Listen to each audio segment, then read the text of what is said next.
शक्तीपीठ महामार्ग रद्द व्हावा, त्याचबरोबर शेतकऱ्याची कर्जमाफी व्हावी असं विठ्ठलाला साकडं घालण्याकरता राजू शेट्टीसह आमदार बंटी पाटील असतील, प्रणजित शिंदे त्यांचे 12 जिल्ह्याचे शेतकरी आलेले आहेत. काय सांगताल भाऊ, काय मागणी? शक्तीपीठ महामार्ग हा महाराष्ट्राच्या जनतेला नको असलेला महामार्ग आहे. कोणा भक्तांना कधी मागणी केलेलं नाही, कोणा शेतकऱ्यांनी केलेलं नाही.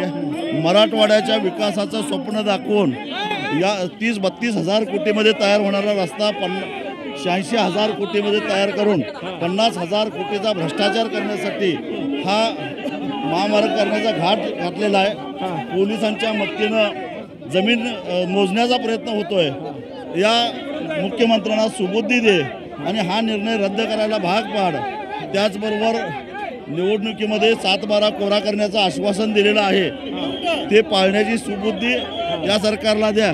अन्यथा यांच्या विरोधात लढण्यासाठी पांडुरंगा आम्हाला बळ दे, हे साकडे घालायला मी आलोय. परंतु पालकमंत्री जयकुमार गोरे म्हणतायत की तुम्ही हे आंदोलन आज करायला नको होतं आणि तुम्हाला देव सुबुद्धी देईल आणि तुमच्यामध्ये फरक पडेल. आज हे आंदोलन नव्हे, हे साकडे घालायला आलो आम्ही.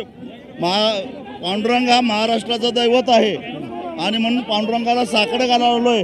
हे सरकार दमन नीतीचा वापर करून शेतकऱ्यांची जमीन लुटू पाहतंय. शेतकऱ्यांना 75 वर्षे झालेल्या शेतकऱ्याला सुद्धा बैलाच्या ठिकाणी गुरासारखं राबावं लागतं.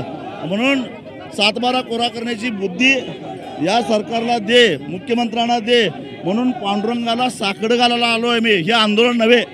देवेंद्र फडणवीस म्हणतात की आमच्याकडे देखील शेतकऱ्यांनी मागणी केली की हा शक्तीपीठ महामार्ग झाला पाहिजे. ते बोगस आणि बनावट शेतकरी आहेत. त्यांची नावं आणि त्यांची जमीन किती जाणार आहे त्याचे गट नंबर जाहीर करावेत. हा शक्तीपीठ महामार्ग कुठल्या कुठल्या जिल्ह्यातून जातोय?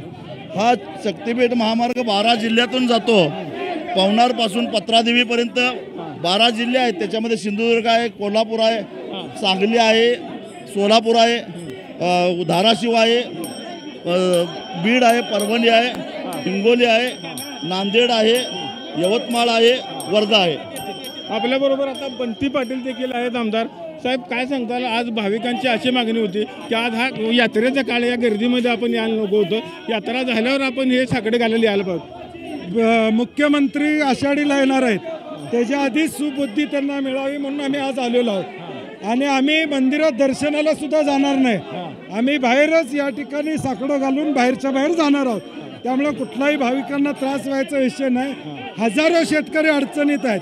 गरिबाचा देव विठ्ठल आहे, या देवाकडून तरी निदान मुख्यमंत्र्यांनी ऐकावं अशी आमची अपेक्षा. नक्की तुमची मागणी काय? हा शक्तीपीठ महामार्ग रद्द व्हावा, त्याला जादा पैसे मिळवायचे वगैरे अशी काही नाही. शक्तीपीठ महामार्ग रद्द व्हावा, मोबदल्याचा विषय नाही.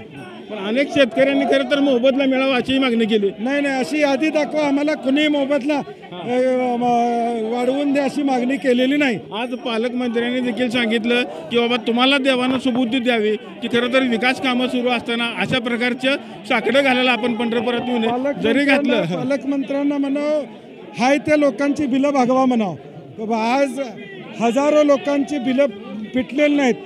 राज्य कर्जाच्या खाईत या ठिकाणी चाललेलं आहे. DPDCला पैसे नाही आहेत आणि मग हा पांढरा हत्ती कशासाठी पोसा लागलेत?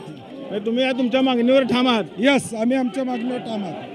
आपण बघितलं असेल की त्यांच्या ज्या 2 मागण्या आहेत की शक्तीपीठ महामार्ग हा रद्द झाला पाहिजे आणि शेतकऱ्याची कर्जमाफी झाली पाहिजे. ह्या दोन्ही मागण्यावरती खरं तर राजू शेट्टी असतील, बंटी पाटील असतील, दोघंही खरं तर ठाम असल्याचं आपल्याला पाहायला मिळत आहे. आता ते विठ्ठल मंदिराच्या दिशेनं खरं तर निघालेले आहेत. एकंदर ह्या मागण्यावरती ठाम असल्यामुळं आता भविष्यात हा शक्तीपीठ महामार्ग रद्द होतो का हेच आता पाहावं लागणार आहे.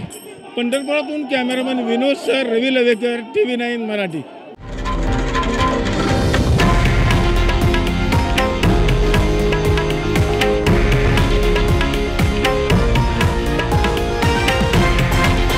हे आहे देशातील नंबर 1 न्यूज नेटवर्क आणि आपण पाहत आहात TV9 मराठी, एकमेव.